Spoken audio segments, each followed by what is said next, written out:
So here we are again. You always revert to doing like I don't know what it is with you, but you just want to do some form of formal intro. I fucking can't stand them.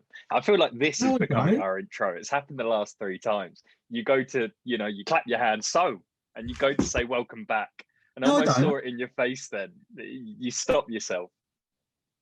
Hang on, see a little blip. I'm just going onto my foot. That's better. Well, you know what you can do, don't you? What? You can fucking lick me from root to cleft. That's what I reckon. Root to cleft. Yes, think about it. Well, it's not. I've been using it for years. Cleft it's a music note. My arsehole. Oh. My root is the root of my cock. So basically, I'm saying blow me, but rather more creatively. No, you're saying lick your taint. Yes, I guess I am saying lick my taint. Whatever. However you like to put it. It's a fucking gross insult that I made up myself. Feel free to lick me from root to cleft. I ain't sucking on your gooch. I reckon it's fucking bald and rubbery and tough. I prefer it bald and rubbery and hairy. All this yoga I'm doing. All this fucking yoga doing. My taint is paper thin. The tension. All that cycling I did. All the I still do. All the cycling. I got this fucking paper thin taint that if you look at it, you can actually see my internal organs. It's like looking through a fucking window. You can see your prostate. What a thought. Oh, yeah, pulsing away there. Yeah. Look at that fucking cut on my finger, I got no idea I did it, and it fucking hurts. Oh, baby. Oh, no. I thought it was made of rubber. Made of paper. When you go for your checkup at the doctor, and the doctor puts on the glove, snaps it, ding, starts lubing out. You go, no need.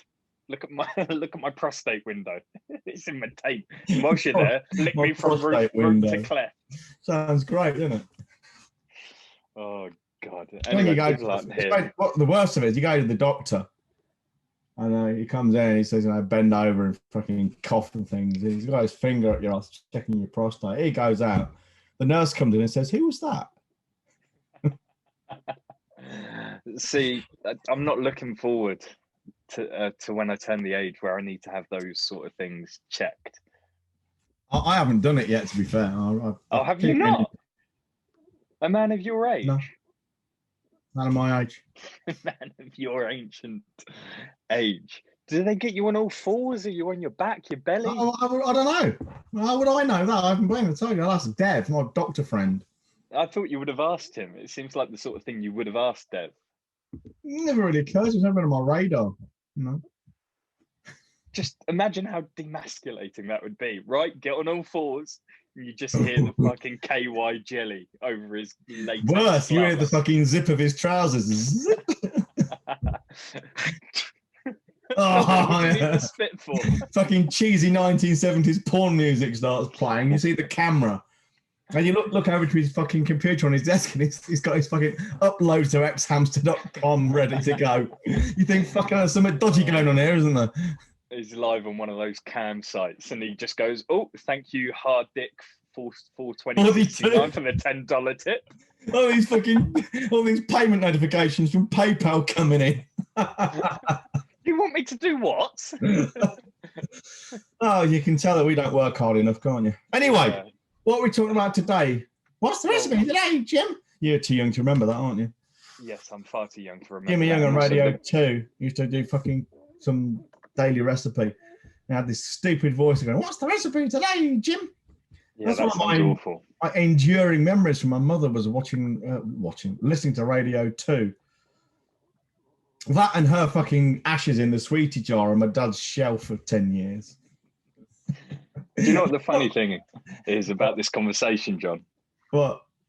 My girlfriend is in the room and she can only hear half the conversation. And I've told her, look, you need to be quiet. I'm working and doing a podcast for the company.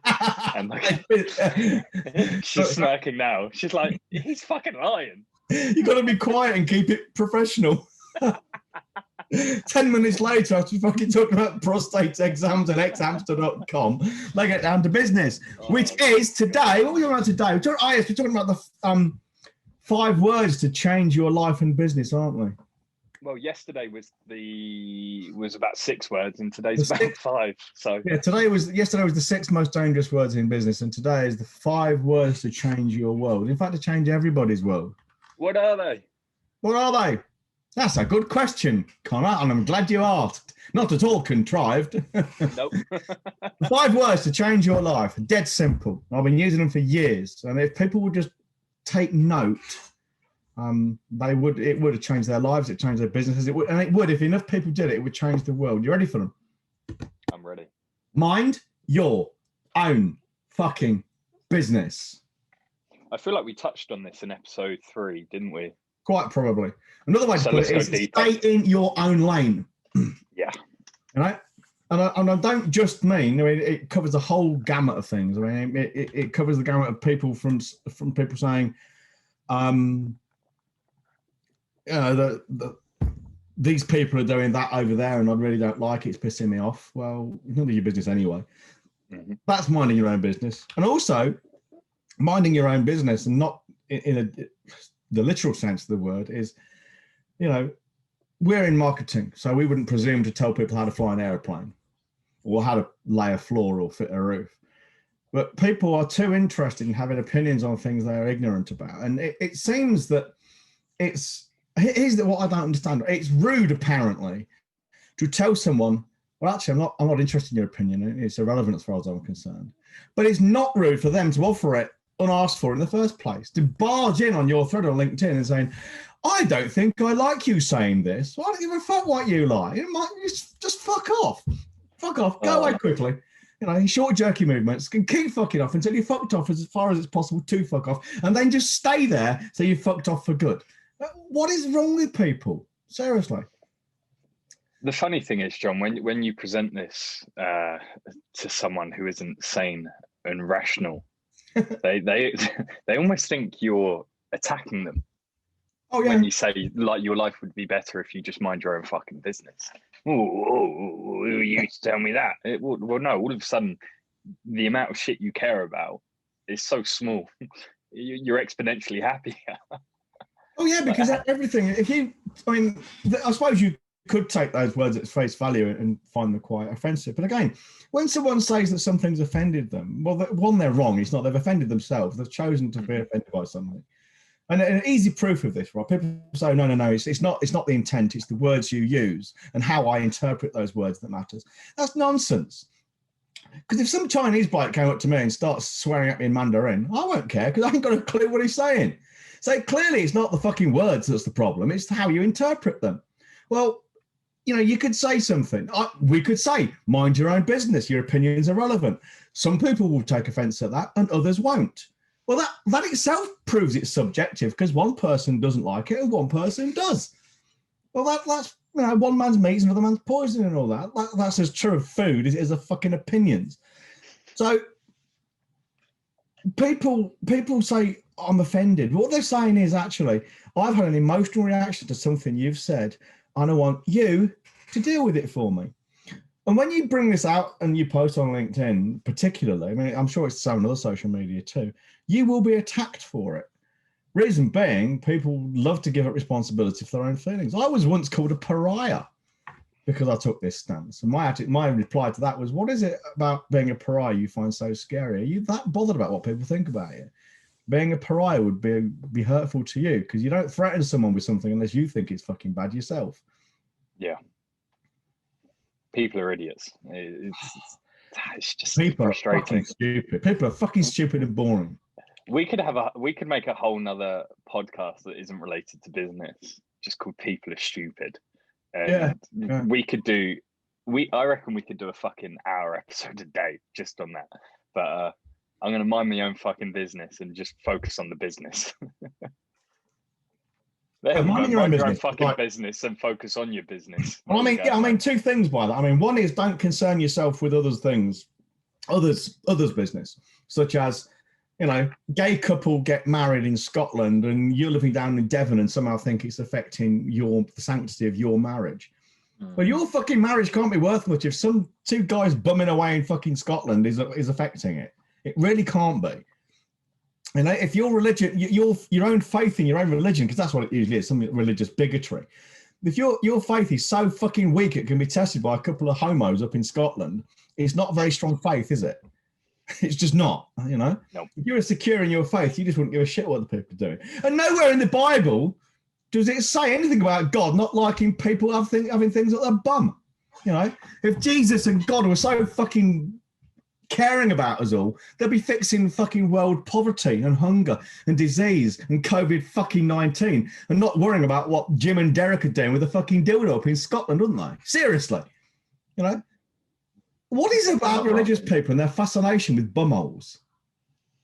Honestly, what is it? What is it? God. Anyway, so there's that facet of minding your own business. So whether people are gay, fucking LBG, I don't know what the fucking BLT, Bakish lesson, whatever the fucking acronym is or the abbreviation is. Who cares about any of that stuff? As long as they're happy, who gives a shit? And if blokes want to walk around saying, yes, I have periods too, I want a tampon machine in the fucking gents' toilet, great, have at it. Just don't expect me to pay for it. You know? If people want to walk around dressed as fucking women or dressed as men, if people want to walk around with bald heads, blue hair, pink eyebrows, earrings, bling, want to sell their own bodies for sex, take drugs, mind your own fucking business. It's nothing to do with you. It doesn't affect you. There's only 3 crimes you can commit. Okay, that is you can harm someone's person, damage their property or deprive them of the use of it, or defraud them in your contracts. Anything else is none of your business what people do. You might not like it, but that's just hard luck. You know, being a libertarian means putting up with a lot of shit that pisses you off. I mean, the way people complain about others' behaviour is like me going into, oh, I'm on a diet, I'm fucking losing fat and I'm stripping down to get my 6-pack after Christmas. So I'm going to McDonald's. Bloke in front of me orders a fucking Big Mac and double fries. It's like me getting pissed off with him because I'm on a diet and I can't do that. That's what people are like all the time. You shouldn't say that. You shouldn't be allowed to do this. Why the fuck not? It doesn't affect you. Fucking toss them. Sorry, the dog's just been dropped off and she's just had surgery, bless her, and she's in a cone and her legs all shaved and it's in a cast. That's quite hot, really, isn't it? It's quite hot. Only you would say that. Shaved-legged dog. Here's me ranting away and you're talking about your fucking dog and its cone of shame. John was ranting away and I've just told him about the dog and he's like, fuck your dog. The dog's probably sexy with a shaved leg. You're not wrong, John. I remember when COVID was all kicking off and you was the one that told me this. People were getting upset that their competitors were dropping prices. Yeah. Oh, God, yeah. Fucking hell. I mean, let's be clear. I mean, dropping your prices is stupid. Mm-hmm. But it's none of them. This is why it was so fucking funny. Yeah. The fact that people were getting upset that the competitors were dropping their prices. I pray that if there is anyone that is competition to us, I pray they drop their prices because it just gives us every opportunity to position ourselves even better. Oh, God. We don't have any competitors, to be fair. There's no one out there who does what we do in the way we do it. Well, a Nightingale used to say, don't compete, create, which is another facet of minding your own business. Because, you know, it can mean many things. And here's one thing, and this is a message for everybody out there. Don't look at what your competitors are doing and worry about it. Okay, they'll have their own reasons for doing their own thing. There might be good reasons, there might be bad reasons. It might be worth keeping an eye on them to some extent to see if they're doing something really smart you could perhaps duplicate or copy or adapt. But to look at what they're doing, second guessing their reasons and then ruminating and worrying about it, and then worse, just blindly copying them is folly. You know, as we said the other day, you know, look at what your competitors are doing for the most part and then do the fucking opposite. If they're dropping their prices, increase yours. Mm-hmm. If they're increasing their prices, look very carefully at why and maybe follow them. Because they're optimizing something you don't. But yeah, I think she was a copywriter. And she was essentially saying, I'll write a daily email about it. She was essentially saying people should not be allowed to drop their prices and poach my clients. Well, there's so much wrong with us. One, it's none of your fucking business what they do. And two, if your clients are so shitty they will leave you to go to someone cheaper just because they're cheaper. You obviously are not giving them a very good experience for that to happen. I can't imagine anyone leaving us and say, "Oh, we got a cheaper mastermind down the road." Well, see you then. Bye. Let us know how that works out for you. Yeah, I'd wave them off, ask how they joined, why they joined, and do everything to change those things to make sure we never get someone like that ever again. Yeah, it just doesn't happen. Remember, it's going back probably a couple of years now, probably before we started Main Build. And I had someone laughing. It might have been Ant, but don't quote me on that because I could be wrong.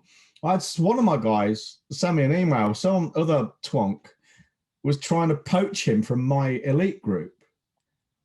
And we were laughing about it. He was saying, "I'm cheaper than John, basically." You know, I'm right, fine. And I said to Ant, "Off you fuck me."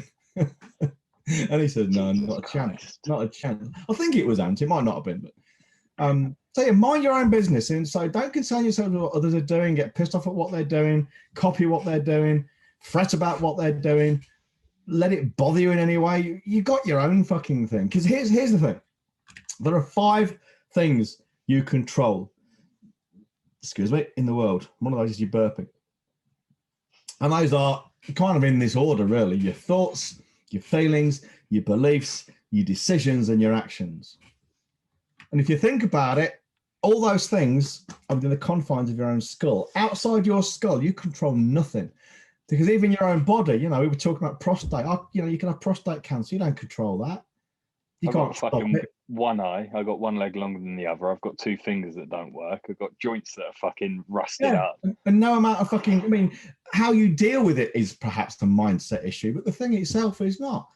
Well, I've got toe joints. I've got my hips are getting. I'm stressed. I mean, my yoga is definitely working, which is really fucking cool. But even that's beyond my control. It'll have a limit. You can go blind. There was a woman on RTE, the radio station over here, a few years back now. In the space of 3 months, she had some macular degeneration. That's right, macular degeneration. She went blind within the space of 3 months. No fuck all she could do about that.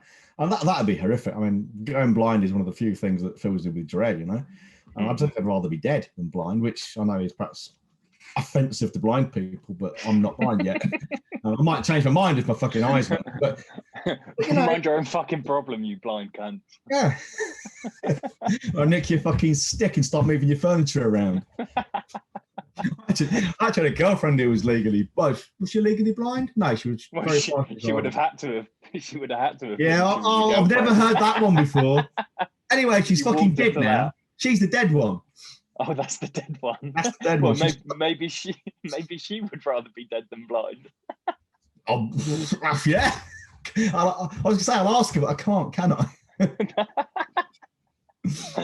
It's fucking weird. She died back in 2004.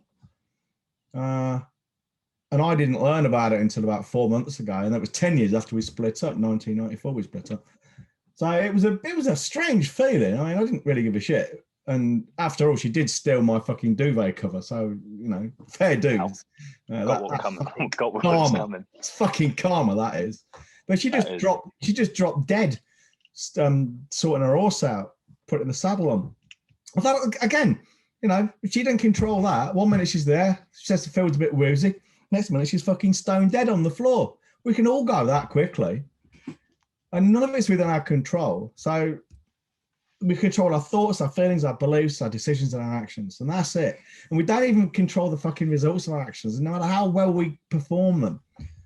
Yeah. So it's pointless. It's understandable, but equally pointless getting upset about things that go wrong with your body or in your life. It's why the archer analogy is so fitting to these things. Yeah, absolutely.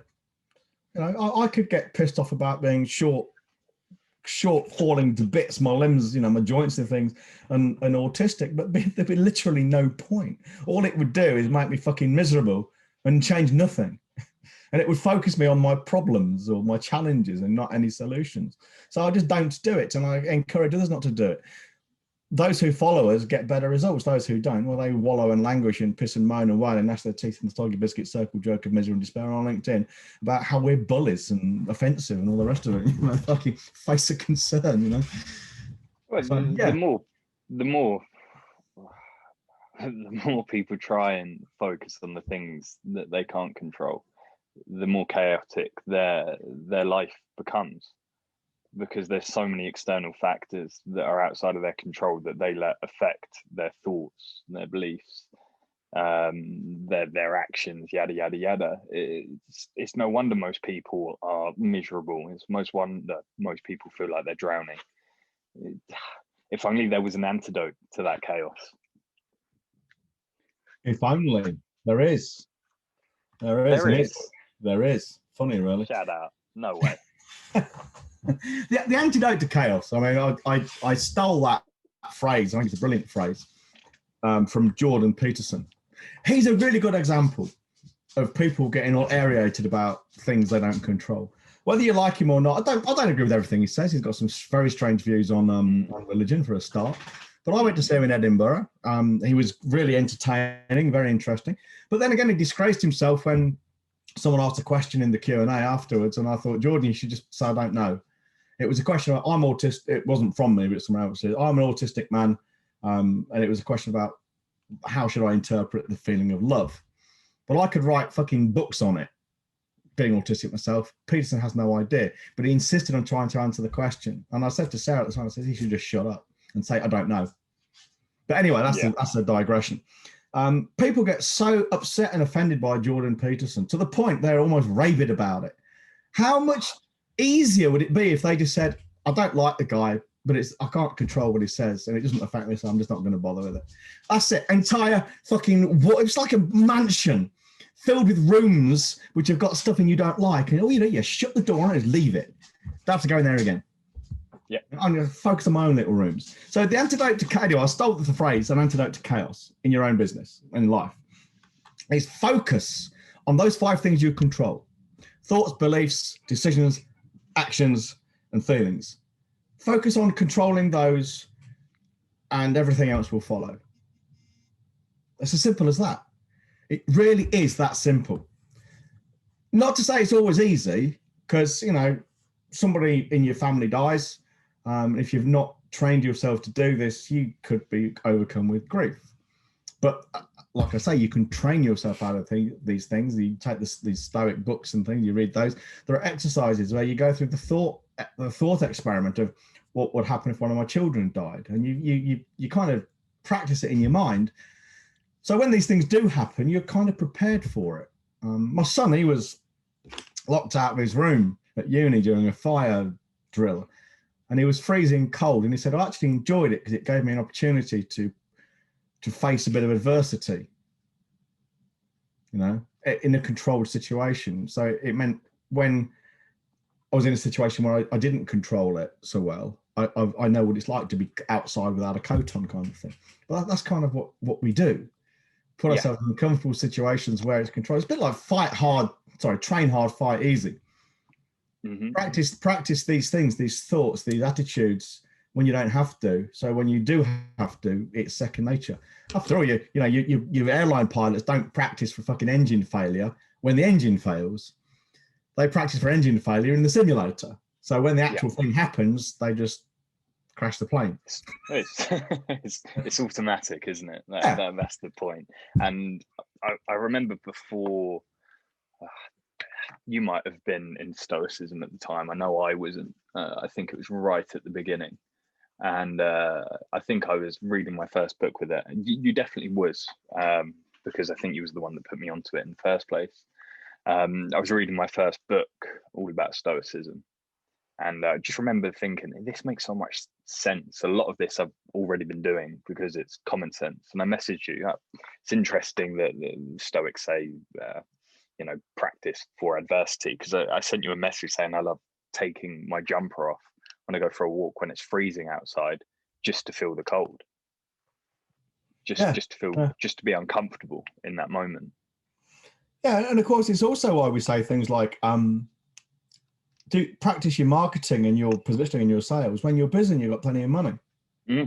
Yeah. Because then it doesn't matter if you don't get the sale, when you'll get used to this feeling of rejection without the added feeling of fuck, that means I don't eat this week.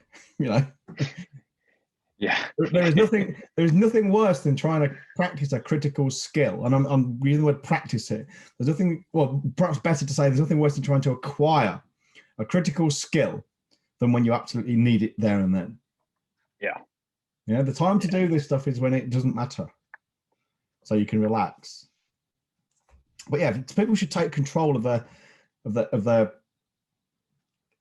thoughts, their feelings, their actions, and all those things, and focus on those. And I mean, there's so much they can let go. Wall off these rooms in the mansion of their lives that just don't matter anymore. Move to their fucking. It is the difference between living in a fucking massive mansion where everything's falling apart and you're getting all frustrated with what's in these rooms, living the little fucking cozy 2 up, 2 down, which you control fully. Yeah. I know where I'd rather live. Yeah, I will. I mean, I don't particularly want a big. I mean, a big house would be nice because I could avoid Sarah then. But well, if you think of a chaos, say it's a mansion that you don't own, you're just forced. Well, you're living there by. I tell you what, this is perfect. A chaotic mansion that you don't own but offers free rooms for you to stay, and you choose to stay there, despite the room having no walls, so there's no privacy. People can just come and talk to you at any time, interrupt you. The worst people live there because it's a free, it's a free room. It's free. So you've so you got all the druggies there, you got the lunatics, you got the fucking cheapest of cheap prozzies, the bad kind. Fucking socialists. And socialists. Everyone who voted Labour. Everyone who voted Labour. And they're all there. And they're just disturbing you, and everything they do is pissing you off, because rightfully so, it'd piss you off. They're fucking mental. You have no privacy. Well, that's what it's like when you let these external factors control your brain. You have no control over your own mental well-being. So I'd much rather live in that ironclad 2 up, 2 down, or have a bit of peace, a bit of privacy, a bit of control over what I will be doing. I'll tell you a true story. Right? It happened over the summer. This is how dire it can be for people. We've got a community. I'm not on it, but Sarah is, which is EBG, a community WhatsApp group, and sometimes it's quite useful. Like we learned yesterday that the water is going to be intermittent for a few days, and fine. But over the summer, I'm not making this up, by the way. There's one of the guys down the way. He's a plumber, and over the summer he just got. It was clean. I got a toilet, filled it full of soil, put plants in it, and just put it on the side of the road. Bit of fun, planter. There was a woman and her husband who were going mental about it, saying how offensive it was, how in poor taste it was, how it shouldn't be allowed, how it brings the entire area down. Have you lived around here? You can't bring this area down. It's full of cow shit already. It's a lovely part of the country, but this is not fucking Knightsbridge, But yeah, these people were getting really angry, typing in capitals Karen angry, about someone who'd put a toilet with plants in it at the side of the road. That's how fucking empty their lives are. That's how angry people can get over things which are none of their control, none of their business. It beggars belief anyone can be like that to me, but they are. It's sad. And they're the same in business. Now, these are the people who are in business say you shouldn't be able to put your prices down. Or other side of the coin, you charge too much. You've only been in business for 6 months. You can't be charging that much, which I actually had when I was living in Stowmarket. I had some copywriter from Norfolk phone me. Went to phoning me. He phoned me and said, "You're charging too much." Says who? Well, I've been doing this for 25 years and you charge more than I am. You can't do that. I said, I just fucking have done. Why would he do that? That's an example of where someone should mind their own fucking business. And if anything, they should look at that and be embarrassed. He's just trying to pull you down to make himself feel better. If anything, he should be fucking looking, where did I go wrong in life? Yeah, why can't I just increase my prices? What he could do. But yeah, it amazes me that people worry so much, It just does. Talking. And people often say, well, you just don't care, do you? And the answer is no, I don't. I really don't. You mind your own fucking business. That's why. It's not my own business. It's none of my business what people do. unless it actually affects me. You know, it damages me, damages my, or deprives me of my property, or defaults me of my contracts. Anything else has nothing to do with me. Maybe defense of another one, but that's just a detail. You know, defense of someone else. But it's just, why do people get so angry about what other people are doing when it's none of their business? Mind your own fucking business. Stay in your own lane. And of course, as far as LinkedIn comes, that also applies to people offering advice. I mean, a classic case of where people go wrong is some bloke did it the other day. He says, "Oh, I want to send this this message to people to ask for reviews of the work I did on Trustpilot or something like that. Put it up on LinkedIn. What does everybody think?" Of course, so there's massive fucking twonks dive in, all with conflicting views, none of which are really valid because they're not copywriters. And to be fair, some of the copywriters who did chime in, I'm thinking, you really don't know what you're doing. You might be a content copywriter, but you're not a direct response copywriter. There's a huge difference. I am a direct response copywriter. I'm a fucking A-list direct response copywriter. Work with some of the best in the business. I know what I'm doing. These people don't. And my comment on this thread was, I think you should pay a professional to give you professional advice. The same as you would say to them if they ask you, how do I change a lock? Opinions, anybody? He was a locksmith. Why do people insist on doing this? Offering opinions when they're not fucking entitled to have an opinion. They're not qualified. Not entitled, they're not qualified. People are idiots is what it all comes down to. The undervaluing the undervaluing of wordsmithing, essentially, of proper copywriting is insane. It's ridiculous. The same with proper direct response marketing. It's just because it's free and it's easy and it's cheap to do these things. For everyone that's listening, that was very, I don't know what the word is to use because it's not sarcastic. You're not a copywriter. Yeah, there we go. I mean, we're kind of digressing here, but you've got a really good point.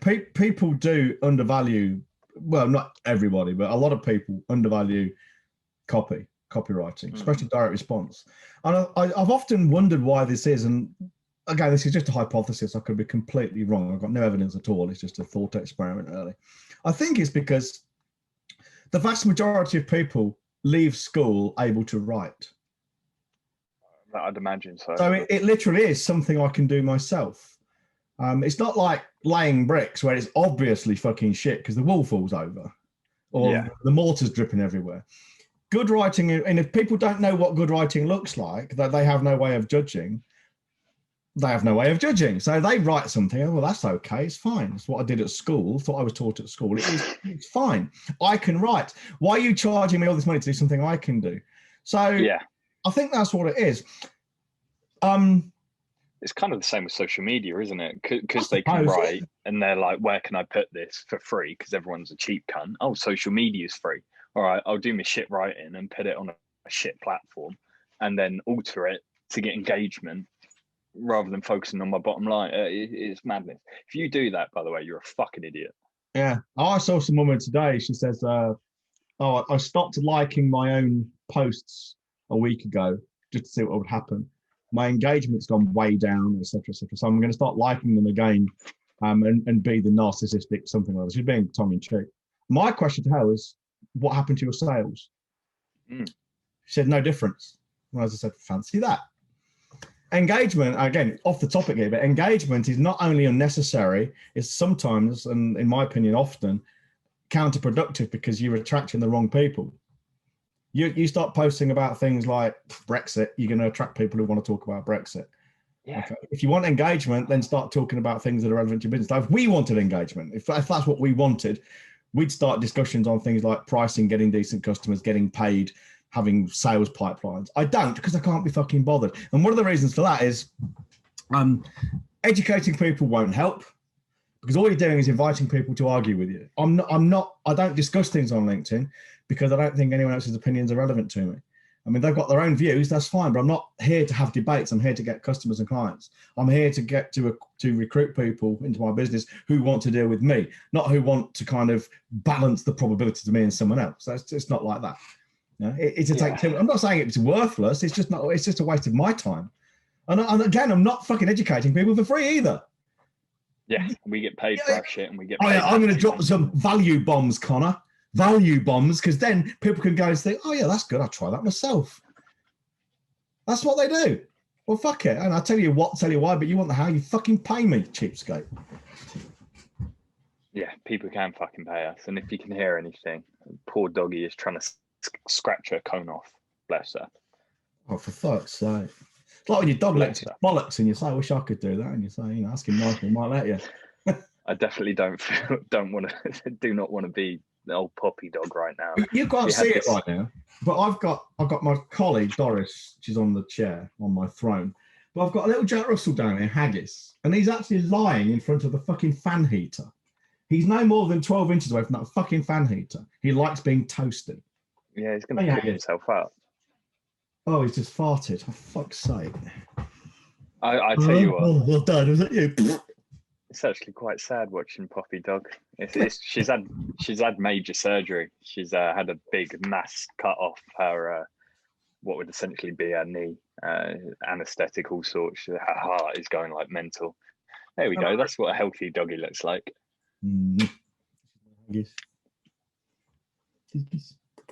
Anyway, John, we've spoke a lot about stupid people today, and if there's something I want stupid people to do especially, is to stay in their own fucking lane. But I know you want everyone to stay in their fucking lane as a rule of thumb.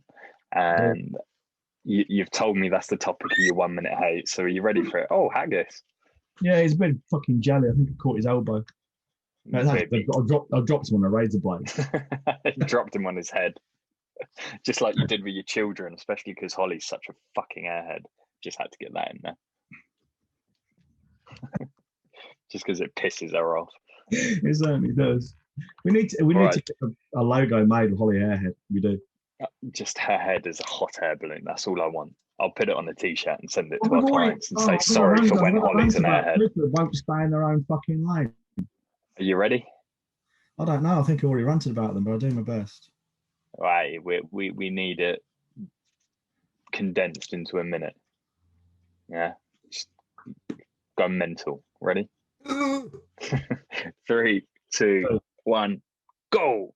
Right, people who won't stay in their own lane. It's particularly fucking endemic on LinkedIn because what happens is people will post asking for an opinion. Now, why they do it is beyond me. But it's not beyond me. I know why they do it, but I don't see the point. It's things like, I've got this thing.